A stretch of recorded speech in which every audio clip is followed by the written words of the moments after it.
Look, I know what you're thinking. How bad could it really be? Let me tell you something right now. When your auntie gets hold of your phone and decides she's about to revolutionize her love life using your dating profile, bad doesn't even begin to cover it.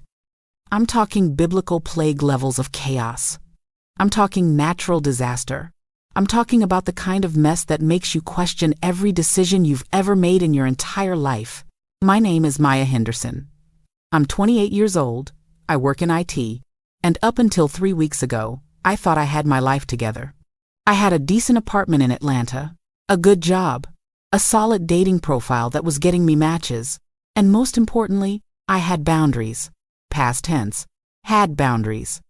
Because the moment Auntie Claudette moved in with me for just a few weeks while her condo was being renovated, every single boundary I ever had got packed up and shipped to another dimension. Now, before we get into the absolute madness that became my life, let me paint you a picture of Auntie Claudette. She's 58 years old, 5 foot 3 inches of pure, unfiltered personality. She's got those finger waves that she gets done every Thursday without fail. Nails so long they click on every surface, like she's typing Morse code, and an opinion about everything, and I mean everything, under the sun. She raised 4 kids as a single mother, worked 2 jobs for 20 years, and retired from the Postal Service with a pension and 0 patience left for nonsense. She's the type of woman who will tell you about yourself in the middle of the grocery store and not care who hears it. The woman is legendary in our family. At the reunion last summer, she shut down an argument between my uncle and my cousin by simply standing up and clearing her throat. That's the kind of power she has. She doesn't even have to say anything. Just the threat of Auntie Claudette having something to say is enough to make grown men reconsider their life choices. So when she called me up asking if she could stay with me while her place was getting work done, what was I supposed to say? No, Auntie. The woman who used to braid my hair every Sunday before church and gave me money for my first car can't stay in my spare bedroom? I'm black. That's not how we operate. You tell that woman no, and suddenly your mama's calling, your grandmama's calling, cousins you haven't talked to since 2015 are calling, all asking why you're being disrespectful to Auntie Claudette. So I said yes. Of course, Auntie. Stay as long as you need. Famous last words right there. Should have put that on my tombstone, because that's when Maya Henderson, as I knew her, died. Day 1 was fine. She showed up with 3 suitcases, 3 for a few weeks' stay. But whatever. She unpacked, we had dinner, watched some TV. Everything was cool. Day 2, she started rearranging my kitchen. Baby, who taught you how to organize? You got the glasses on the wrong shelf, the pots in the wrong cabinet. This whole situation is inefficient. But okay, I let it slide. Her kitchen, her rules for now. Day 3 is when things started getting interesting. I came home from work, and she was sitting on my couch, watching one of those reality dating shows. You know, the ones people crying over roses and dramatic music playing every 5 seconds. She looked at me with this expression, kind of sad, kind of thoughtful, and she said, "Maya, baby, do you think it's too late for me?" "Too late for what, Auntie?" "To find love again. Real love. Not that settling love. Not that, well, he got a job and all his teeth, so I guess that's good enough love. I'm talking about that butterflies in your stomach, can't wait to see him, makes you laugh till you cry kind of love." Now, I should mention that Auntie Claudette has been single for about 15 years. Her ex-husband, Uncle Raymond, and I use the term uncle loosely because that man was a whole disaster, left her for a woman half his age who he met at a Waffle House. A Waffle House. The disrespect alone. Auntie Claudette spent years raising kids, working herself to the bone, being a good wife, and that man threw it all away for scattered, smothered, and covered homewrecker.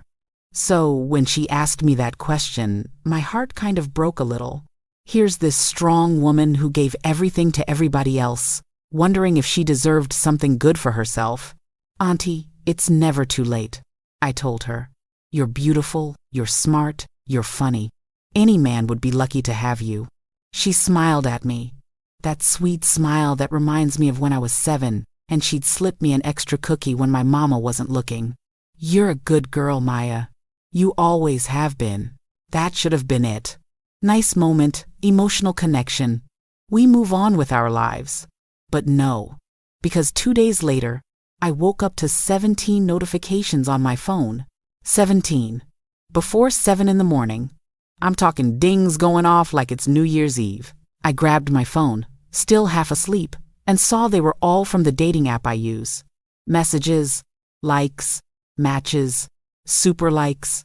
My profile was on fire. Now, I'm not going to sit here and act like I'm some kind of dating app superstar. I do all right.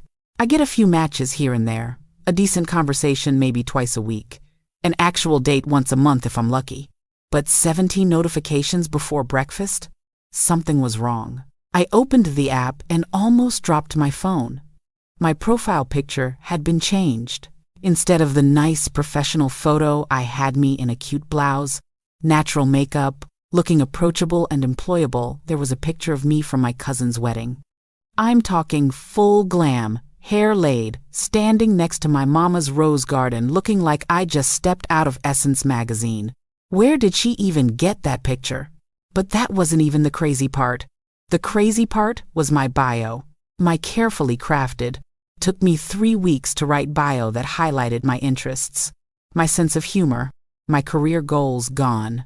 Replaced with beautiful, successful young woman with excellent credit and a good job seeking a mature, established man who knows what he wants. Age is just a number. Looking for someone who appreciates a woman who speaks her mind and knows how to treat a man right. Must love long walks, good conversation, and Tyler Perry movies. Serious inquiries only. I read it 3 times. Then, I read it again. Tyler Perry movies? Tyler Perry movies? I don't even like Tyler Perry movies that much. I mean, they're fine, but they're not my whole personality. And age is just a number? What kind of crom? That's when it hit me. This wasn't about me finding someone my age. This was about someone Auntie's age finding someone for her. She wasn't looking for matches for me. She was using my profile to attract men her age. I jumped out of bed so fast, I almost tripped over my own feet. I ran to the living room where Auntie Claudette was sitting on the couch, coffee in hand, looking innocent as an angel. But I knew better. Angels don't know how to catfish on dating apps. Auntie, I said, trying to keep my voice calm, did you do something to my phone? Your phone, baby? No, I didn't do nothing to your phone. Why? Is something wrong with it? Auntie. What? My dating profile. Oh, that! She waved her hand like it was nothing, like she hadn't just committed identity theft for romantic purposes. Baby, I was just trying to help. You had all these pictures that didn't show how beautiful you really are, and that bio you wrote made you sound like you were applying for a job at the bank. Boring. I just spiced it up a little bit. Spiced it up? Auntie, you made me sound like I'm looking for a sugar daddy. Well, are you opposed to the idea? Yes, I'm very opposed. This is my dating profile for people my age. She took a sip of her coffee, completely unbothered. Maya, baby, you need to expand your horizons. These young boys today don't know how to appreciate a good woman. They're too busy playing video games, living with their mamas at 35, talking about their side hustles instead of getting real jobs. A grown man knows what he wants and goes after it. Plus, they're more financially stable, more mature, and they definitely know how to. Auntie, please. I'm just saying. I sat down on the couch, put my head in my hands, and tried to process what was happening. How did you even know my password? Baby, you use your birthday for everything. You've been doing that since you were 12. I'm surprised you haven't been hacked yet. She had a point, but I wasn't about to admit it. Okay, well, I'm changing my profile back right now. Wait, she grabbed my phone out of my hand with a speed I didn't know she possessed. Just let me show you something first. She opened the app and started scrolling through the messages. Look at all these men who messaged you. Gerald, 55, works as an architect, loves cooking and traveling. Winston, 52, owns his own business, looking for someone stable and mature. Robert, 58, retired firefighter Maya. These are quality men. Successful, independent, got their stuff together. Auntie, these men think they're talking to someone their age. They think I'm 50-something and interested in dating them. So? That's catfishing. That's fraud. That's Auntie. That's not right. She got quiet for a second, and I saw something flash across her face, something vulnerable. I just wanted to see what was out there, she said softly. I wanted to see if maybe there was still somebody out there for me, and I know I should have asked you first, but I was embarrassed. I'm 58 years old. I don't know how these apps work, and I thought maybe if I just... She stopped, looked away. I thought maybe if I borrowed your profile, just for a little bit, I could see if maybe I still had a chance. And just like that, I felt like the worst niece in the world. Here I was, yelling at my auntie who just wanted to find love. The same auntie who used to pick me up from school when my mama was working late. The same auntie who gave me her last $20 when I needed gas money in college. The same auntie who sat with me in the hospital when I had my appendix out and told me jokes until I forgot about the pain. I sighed. Auntie, you don't need to borrow my profile. You need your own profile. Her eyes lit up. Really? You'd help me make one? Yes, but we're doing this the right way. With your pictures, your bio, your actual age, and your actual interests. No catfishing, no lying, no pretending to be someone you're not. She hugged me so tight I thought my ribs were going to crack. Thank you, baby. Oh, this is going to be so exciting. I had no idea what I was agreeing to. Looking back, I should have known better. This is Auntie Claudette we're talking about. Nothing with her is ever simple. We spent the next 2 hours creating her profile. And let me tell you, trying to take a good dating profile picture of your auntie is a special kind of awkward. She changed outfits 5 times, kept asking if she looked too old or too desperate, and insisted on taking at least 40 pictures before she found one she liked. How's this one? She'd ask, striking a pose. It's good, Auntie. Just good? Not great? Not stunning? It's stunning, Auntie. You're just saying that. I'm not just saying that. Take another one. We finally settled on a picture of her in a nice purple dress, smiling, natural, looking exactly like herself, beautiful and confident. Then came the bio. She wanted to write it herself, which I thought was a good idea until she showed me her first draft. Classy lady seeking a real man. No games, no drama, no baby mama drama, no players, no smokers, no drinkers, must have a job, a car, all your teeth, good credit, and know how to treat a woman right. If you can't handle a strong woman, keep scrolling. Auntie, this sounds like a job application and a threat. What's wrong with knowing what you want? Nothing, but you're supposed to attract people, not scare them away. Let's try something more. Inviting. After another hour of negotiation, we settled on vibrant woman enjoying life's second act. Love good food, great music, and even better conversation. Looking for someone who can make me laugh and isn't afraid of a woman who speaks her mind. Bonus points if you can dance and know your way around a kitchen. She read it, nodded slowly. Okay, I like it. It's classy, but still lets them know I'm not playing games. Perfect. Now, what age range are you looking for? 50 to 65. Okay, that's reasonable. We set up the rest of her profile, her interests, her preferences, the distance range, and hit submit. Then we waited. Auntie sat there, staring at her phone like she was waiting for a jury verdict. How long does it take? She asked. Could be a few minutes. Could be a few hours. It depends. Depends on what? On how many people are active right now. What the algorithm does. Just stuff. She kept staring at her phone. 2 minutes passed. Nothing. 3 minutes. Still nothing. I could see her getting anxious, her leg bouncing up and down, fingers tapping on the couch. Maybe I should have worn the red dress in the picture, she said. Auntie, the picture is fine. Maybe my bio is too long. Your bio is perfect. Maybe I should have. Ding. We both jumped. She looked at her phone, looked at me, looked back at her phone. Is that? Open it. She opened the notification with shaking hands. I got a like! Maya, I got a like. That's great, Auntie. Ding. Another notification. Another one! Baby, I got another one! And then it was like someone opened the floodgates. Notifications started coming in one after another. Likes, messages, super likes. Within 10 minutes, she had 23 matches. Auntie Claudette looked at me with tears in her eyes. Maya, baby, I didn't think, I hoped, but I didn't think. See, Auntie? You don't need to pretend to be anyone else. You're amazing just as you are.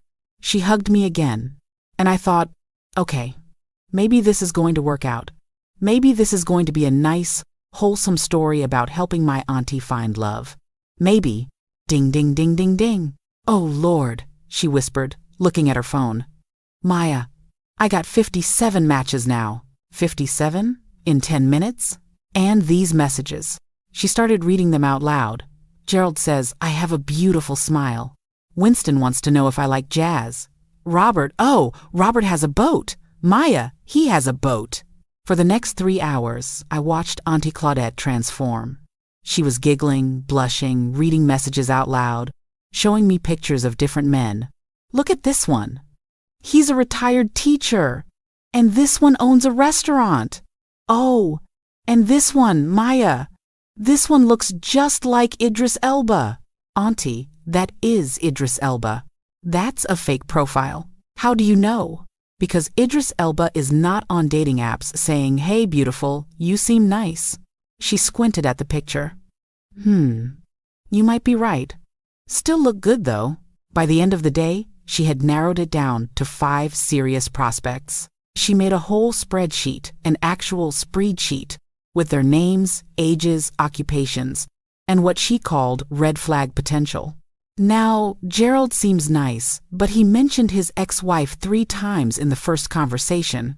That's a red flag, she explained, pointing at her notes. That's a good catch, Auntie. And Winston, he's sweet, but he don't have no profile picture, just a sunset.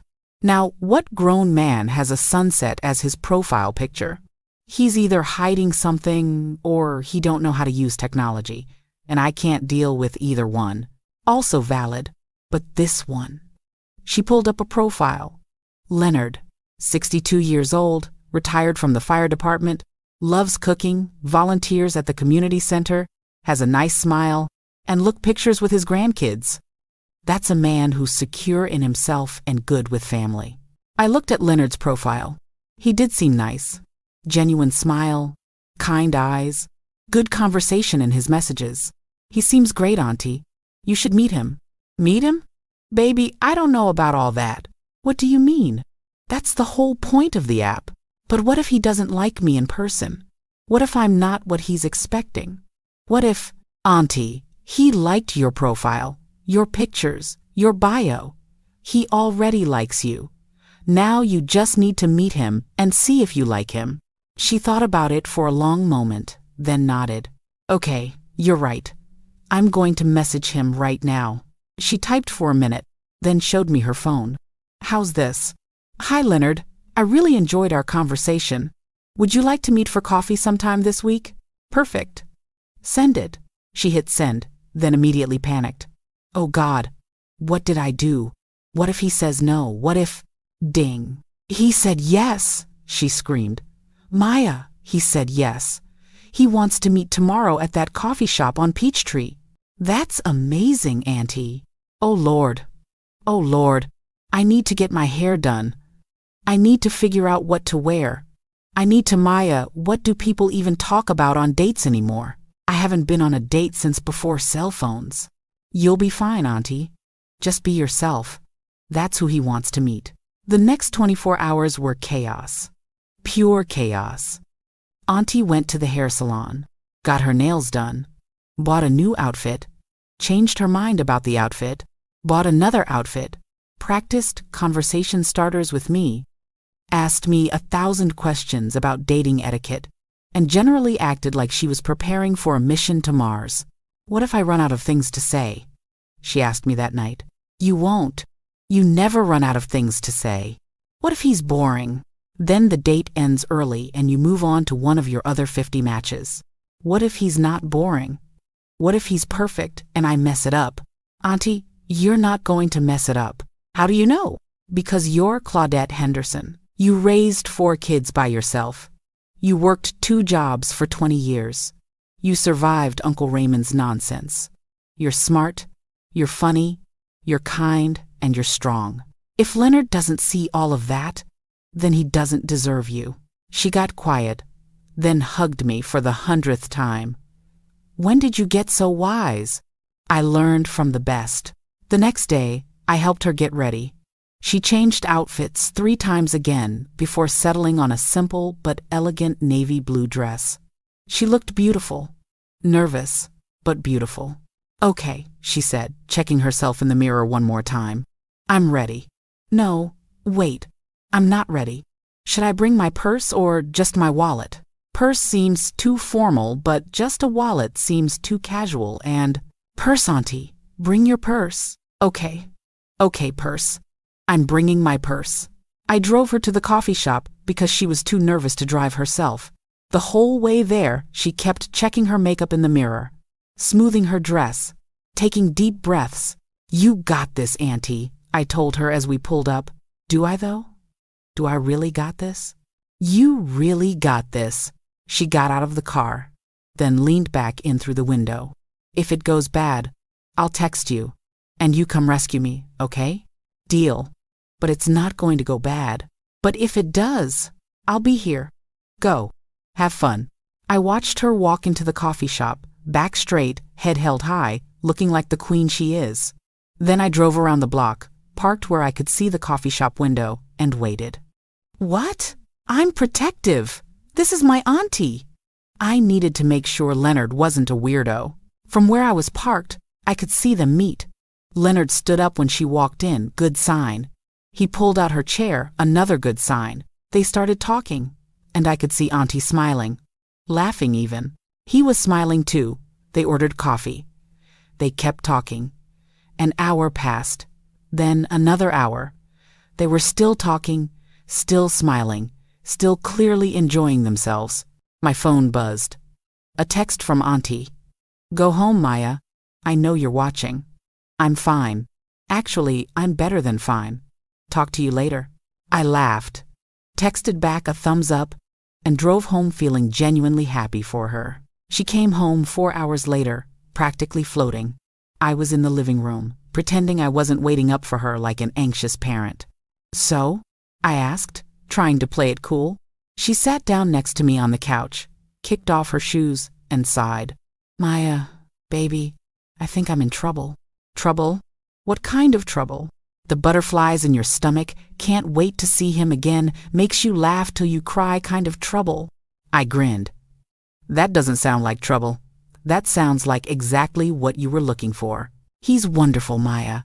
He's kind. He's funny. He's genuine. We talked for 4 hours and it felt like 20 minutes. He told me about his grandkids, his work at the community center, his love for cooking. I told him about my kids, my time at the postal service, my dreams for retirement. We just connected. You know, like really, truly connected. I'm so happy for you, Auntie. And we're going out again on Friday. A real date this time. He wants to take me to this jazz club downtown. That's amazing. She looked at me with tears in her eyes, happy tears this time. Thank you, Maya. Thank you for helping me. Thank you for believing in me when I didn't believe in myself. Auntie, you don't have to thank me. I didn't do anything. Yes, you did. You saw me when I felt invisible. You helped me when I felt helpless. You reminded me that I'm worth more than I was settling for. That's everything, baby. That's everything. The next few weeks were like watching a romantic comedy play out in real life. Auntie went on date after date with Leonard, and every time she came home, she was glowing. They went to jazz clubs, art galleries, cooking classes, the botanical gardens. He'd send her flowers at my apartment. She'd bake him her famous sweet potato pie. They talked on the phone every night. sometimes for hours. I feel like a teenager again, she told me one evening. Is this crazy? Am I too old to feel like this? You're never too old to feel loved, Auntie. But here's where things got complicated. Because while Auntie's love life was blossoming, my dating life had completely fallen apart. Remember those 17 notifications I got when Auntie first changed my profile? Yeah, well, all those men now thought I had ghosted them or was playing games because I changed my profile back to normal and clearly wasn't looking for someone their age. I went from having 17 potential matches to having zero. My inbox was drier than the Sahara Desert. And to make it worse, Auntie was so wrapped up in her new relationship that she didn't notice I was struggling. She'd come home from dates talking about Leonard this, Leonard that, while I sat there eating cereal for dinner for the third night in a row because I forgot to go grocery shopping because I was too busy being depressed about my non-existent love life. One night, about a month into Auntie's relationship with Leonard, I was sitting on the couch, scrolling through my empty dating app, when she came home from another date looking concerned. Maya, baby, we need to talk. Oh, no, those 4 words. Nothing good ever follows. We need to talk. What's wrong? I asked. She sat down next to me. Leonard wants me to meet his family. That's great. That means he's serious about you. It is great. It's wonderful, actually. But here's the thing, I told him I was staying with my niece while my condo was being renovated. Right. Which is true. Yes. But I might have also mentioned that you were doing really well, had a great boyfriend, and were thinking about getting engaged. I dropped my phone. You what? I know. I was just trying to make conversation and it slipped out, and now he's excited to meet you and your boyfriend at this family dinner he's planning. And Maya, I'm so sorry. I messed up. Auntie, I don't have a boyfriend. My dating life is dead, murdered, killed by your dating profile hijacking. I know, baby, I know, but listen. No, there is no. But listen, I can't magic a boyfriend out of thin air. What if you just brought someone as a friend? Just for one dinner? Just so I don't look like a liar in front of Leonard and his family? Auntie, that's crazy. I stopped, looked at her, saw how genuinely worried she was, saw how much this relationship meant to her. Remembered how she looked when she first asked me if it was too late for her to find love. You really like him, don't you? Maya, I think I love him. And I know that sounds crazy because it's only been a month, but when you get to my age, you know what you want. You know when something is real. And this is real, baby. This is the most real thing I've felt in years. I sighed, deeply. The kind of sigh that comes from your soul. Okay, I'll figure something out. I'll bring someone to this dinner. She hugged me so tight I couldn't breathe. Thank you. You're the best niece in the whole world. Yeah. When is this dinner? Saturday night. This Saturday? Auntie, that's in 4 days. I know. That's why I'm telling you now. 4 days to find a fake boyfriend. 4 days to convince someone to pretend to be in love with me in front of my auntie's new boyfriend and his entire family. 4 days to pull off what was essentially an elaborate lie, all because I couldn't say no to Auntie Claudette. I spent the next 3 days panicking. I called my friend Keisha, who suggested I just hire an actor. Girl, there's websites for this, she said. People do it all the time.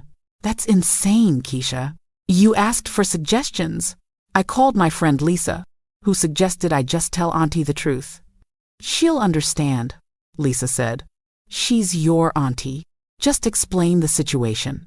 Lisa, you don't understand. This isn't just about me looking bad. This is about Auntie potentially losing someone she really cares about because she told an unnecessary lie to impress him. If I expose that now, it could ruin everything. So you're going to lie more to cover up the first lie? Maya, that never works out well. I know, but what choice do I have? By Friday afternoon, I was desperate. I was scrolling through my phone contacts, trying to figure out if there was anyone I could ask to do this. when my coworker Dante walked by my desk. "You okay, Maya?" he asked. "You look stressed." Dante and I had been working together for about 6 months. He was cool, smart, funny, always had a story about his crazy family that made everybody in the office laugh. We got along well, but we weren't close like that. We were work friends, not real friends. "I'm fine," I lied. "Just dealing with some family stuff." "Family stuff? What kind of family stuff?" And I don't know why, maybe because I was desperate, maybe because I was tired, maybe because Dante had this way of making you feel like you could tell him anything, but I told him everything. The whole story. Auntie Claudette using my dating profile, creating her own profile, meeting Leonard, the lie about me having a boyfriend, the family dinner on Saturday, all of it. When I finished, he was laughing so hard he had tears running down his face. "Maya, this is the most ridiculous thing I've ever heard." I know. It's a mess. It's a disaster. I'm a disaster. "So, you need a fake boyfriend for one dinner? To keep your auntie from looking like a liar to her new boyfriend?" "Yes, and I know how insane that sounds, but I'll do it." I looked up at him. "What?" "I'll do it. I'll be your fake boyfriend." "Dante, you don't have to." "Maya, this is the most entertaining thing that's happened to me in months. Plus, your auntie sounds amazing. And I want to meet her. And honestly, I could use a good meal. I've been eating ramen for 3 days straight." "Are you serious right now?" "Dead serious. But we need to get our stories straight. How did we meet? How long have we been dating? What are our plans for the future?" And just like that, I had a fake boyfriend. We spent the rest of the workday creating our relationship backstory. We met at a company happy hour 6 months ago. We bonded over our shared love of old school R&B and terrible reality TV. We've been dating ever since. We're taking it slow, but we're serious about each other. We're thinking about moving in together in the next year. "This is good," Dante said, taking notes on his phone. "Very believable. Now, what about physical affection? Are we handholders? Huggers? What's our comfort level? Let's keep it simple. Hand-holding, maybe an arm around the shoulder, nothing too extra." "Perfect. I can work with that." Saturday evening came way too fast. I picked up Dante from his apartment, and when he got in the car, I barely recognized him. He'd traded his usual business casual work clothes for a nice button-down shirt and slacks that looked perfect on him. His locks were freshly twisted, and he smelled amazing. "Wow," I said, not meaning to say it out loud. He smiled. "Wow yourself. You clean up nice, Henderson." "Thanks. You look amazing." "Really?"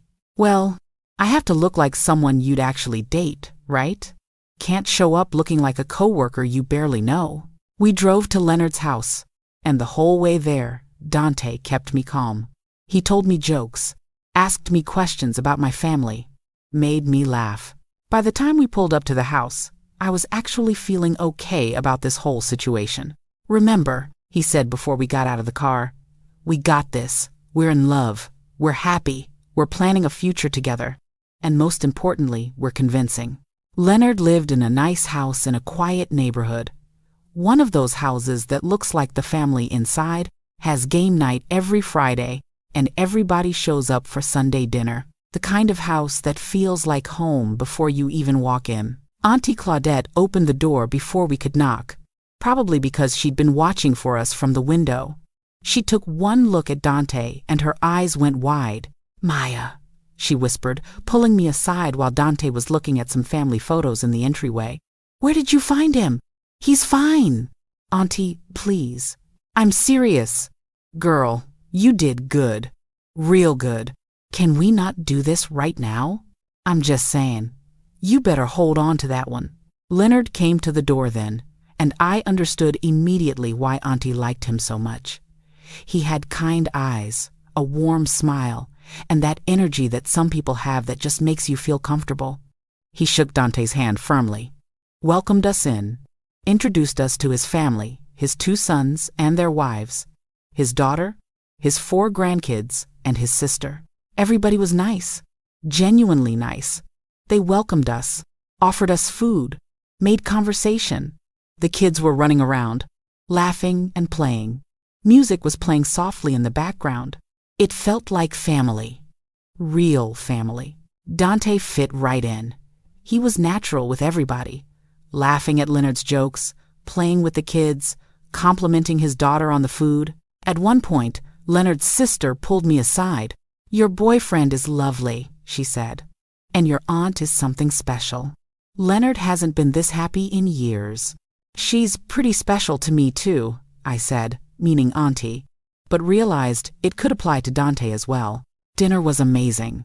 Leonard had cooked. He made jerk chicken, mac and cheese, collard greens, cornbread, the whole spread.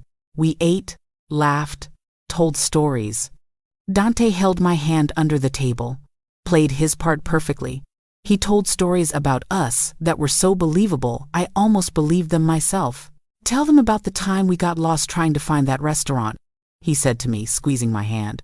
I looked at him, confused, and he gave me this look that said, "Go with it." "Oh, right," I said, making it up as I went. "We were trying to find this new restaurant downtown, and we ended up in the completely wrong part of town." Dante swore his GPS was right, but we ended up at an abandoned warehouse. "It was not abandoned," Dante said, laughing. "There was that one light on." "One light doesn't mean it's not abandoned, baby." The whole table laughed, and I realized we were actually having fun. This wasn't just acting anymore. This felt real. After dinner, the kids dragged Dante outside to play, and I found myself alone with Leonard on his back porch. "Your aunt talks about you all the time," he said, handing me a sweet tea. "Says you're the best niece a woman could ask for. She raised me right. I can tell. And your boyfriend, Dante? He's special. You can see it in the way he looks at you." I took a sip of my tea, feeling guilty. "Yeah, he's pretty amazing. Can I give you some advice? Woman to woman, so to speak?" "Sure. Don't wait. I spent years waiting for the right time, the right moment, the right everything. Lost a lot of time that way. When you find something good, something real, you hold on to it. You don't let it slip away." I nodded, not trusting myself to speak. "Your aunt. She's the best thing that's happened to me in a long time. I'm going to ask her to marry me." I almost spit out my tea. "What?" I know it's fast. I know people will say we should wait. But Maya, when you're our age, you don't have time to waste. She's it for me. She's everything I didn't know I was still allowed to want. Does she know? Not yet. I wanted to talk to you first. Get your blessing, if you will. I know you're important to her. What you think matters. I looked through the window at Auntie Claudette, who was in the kitchen with Leonard's daughter, laughing about something. She looked so happy, so alive, so loved. "Leonard, I don't know if my blessing matters, but you have it. Treat her right, love her hard, and never make her question her worth. That's all I ask." He shook my hand. "I promise.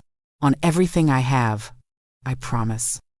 We went back inside, and the rest of the evening flew by. More food, more stories, more laughter. Dante and I played with the kids, helped clean up, said our goodbyes. Leonard's family hugged us, like we were already part of the family. Auntie was glowing, holding Leonard's hand, looking at him like he hung the moon. In the car ride home, Dante and I were quiet for a while. Then he said, "That was nice, really nice." "Yeah, it was. Your aunt is amazing. Leonard is great. His family is wonderful. They really are. Maya, can I ask you something?" "Sure. Why don't you have a real boyfriend? Like, you're a good person. You're funny, you're kind, you clearly care about family. Why are you single?" I thought about it for a minute. I guess I've been waiting for something to feel right. Something to feel real. My mama always told me not to settle. Said I should wait for something that makes me feel like all the old love songs make sense. Dante laughed. "That's beautiful. Corny, but beautiful. What about you? Why are you single?" "Same reason, I guess. I'm not going to settle for something just because it's convenient. I want something that makes me feel alive. Something that scares me a little bit because it matters so much." We pulled up to his apartment, and I walked him to his door like a gentleman would.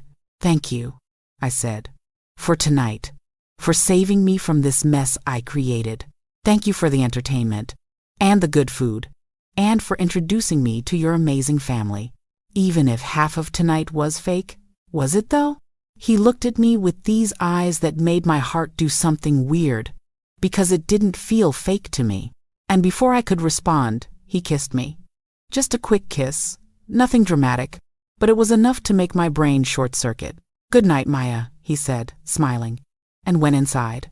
I stood there on his doorstep for a full minute, trying to process what just happened. Did my fake boyfriend just kiss me? Did my coworker just kiss me? Did I just get kissed and not kiss back because I was too shocked to function? I drove home in a daze. When I got there, Auntie was waiting up for me, sitting on the couch with a cup of tea. "So," she said, that smile on her face, "Dante seems nice." "He is nice. More than nice, I'd say. That man is special, Maya. The way he looks at you, the way he talks to you, the way he fits into conversations like he's known us forever.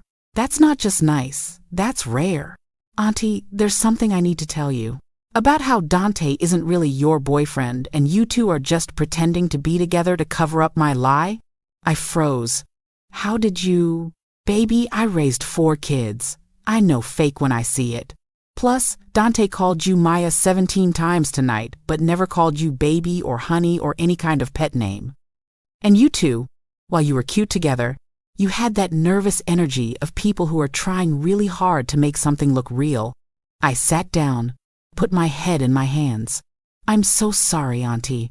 I should have just told Leonard the truth from the beginning, instead of making everything worse." "Actually," she said, sitting next to me, "you did exactly what I asked you to do. You helped me save face. You showed up for me when I needed you. And in the process, I think you might have found something you weren't even looking for." "What do you mean?" "Maya, baby, I saw how you looked at that man when he wasn't looking. I saw how he looked at you when you weren't looking. That wasn't fake, that was real. Maybe you two started tonight pretending, but something happened. Something shifted. But we barely know each other. We're just coworkers. This whole thing was just...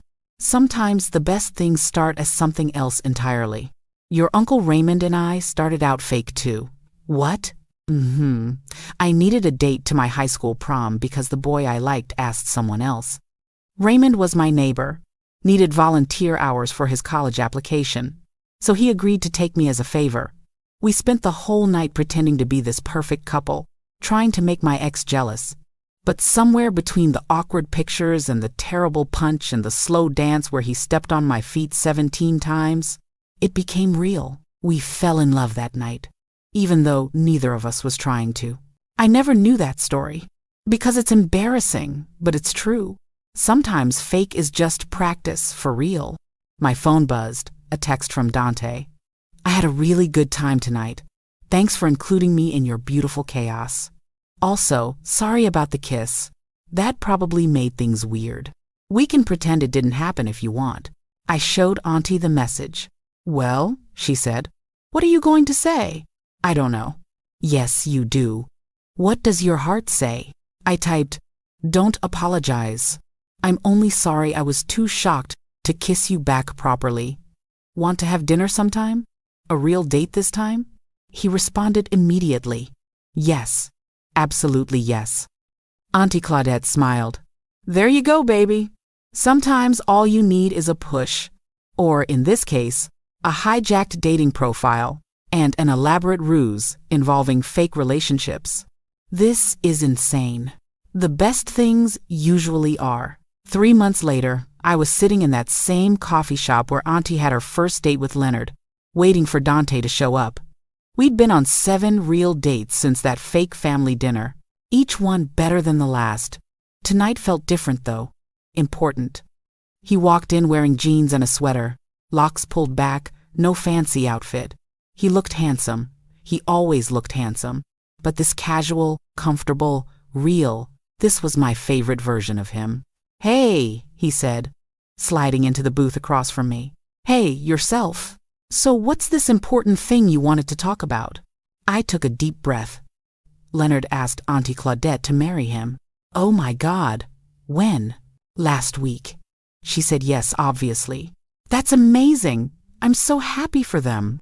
They want to have a small ceremony next month. Family and close friends only. That's beautiful. Dante, I want you to come. As my real boyfriend this time. Not as my fake boyfriend.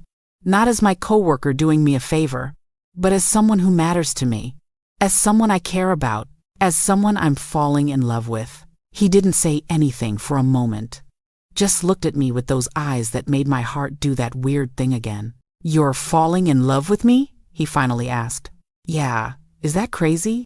We've only been dating for 3 months, and we started this whole thing as a lie, and maybe it's too fast, but he reached across the table and took my hand. Maya, stop talking. Okay, I'm falling in love with you too. Have been since that fake dinner when you played with Leonard's grandkids and helped his daughter clean up the kitchen even though nobody asked you to. I saw who you really are that night. Kind, thoughtful, family-oriented, funny, genuine. Everything I didn't know I was looking for. So you'll come to the wedding? As my real boyfriend? I'll come as your real boyfriend, who you're really falling in love with, and who's really falling in love with you too. And right there in that coffee shop, I kissed him. A real kiss. Not a fake one, not a quick one, but a kiss that felt like the beginning of something that mattered. The wedding was perfect. Small, intimate, filled with love. Auntie Claudette wore a cream-colored dress and looked like the queen she is. Leonard cried when she walked down the aisle, which made her cry, which made all of us cry. During the reception, Auntie pulled Dante and me aside. You two look happy, she said. We are, I said, squeezing Dante's hand. Good, you deserve it, both of you. She hugged us.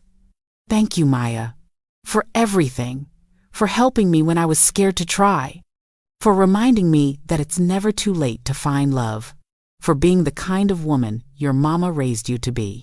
Thank you, Auntie. For teaching me that sometimes the best things come from the most unexpected places, for showing me that being vulnerable isn't weak, for being brave enough to ask for what you want. Leonard called her over for their first dance, and as we watched them sway together, Dante leaned his head down to mine.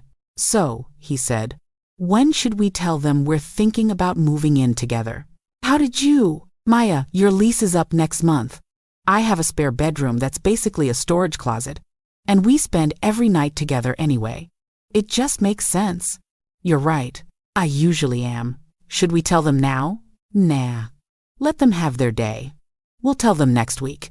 We danced, ate cake, laughed with family. At one point, I caught Auntie's eye across the room. She winked at me, and I knew exactly what she was thinking. See, sometimes you just need to take a chance. 6 months after that, Dante and I were living together in a new apartment that was ours. Not mine, not his, but ours. We'd combined our stuff, our lives, our futures. It wasn't always perfect. He left dishes in the sink. I left clothes on the floor. We argued about whose turn it was to take out the trash, but it was real. It was us. 1 year after the wedding, Leonard and Auntie Claudette hosted an anniversary party. Everybody was there. Leonard's kids, Auntie's kids, all the grandkids, friends, family, Dante and me. I want to make a toast, Auntie said, standing up with her glass raised. 1 year ago today, I married the love of my life. But this story doesn't start 1 year ago. It starts a year before that, when I was sitting on my niece's couch, watching a reality show, wondering if it was too late for me to find real love. Everybody got quiet, listening. I was scared. I was lonely. I was convinced that my chance at happiness had passed me by. But my niece, Maya, she saw me, really saw me. And instead of letting me wallow in my fear, she helped me take a chance. She helped me create a dating profile after I hijacked hers, of course. The room laughed, and through that simple act of kindness, of believing in me when I didn't believe in myself, she changed my life. She helped me find Leonard. But more than that, she reminded me that it's never too late to start over. It's never too late to be brave. It's never too late to ask for what you deserve. She looked at Dante and me, and in the process of helping me, she found her own love story. Because sometimes, when you show up for the people you care about, even when it's messy and complicated and involves elaborate schemes and fake boyfriends, more laughter, you find exactly what you need. She raised her glass. So here's to taking chances. Here's to being brave. Here's to fake boyfriends who become real fiancés.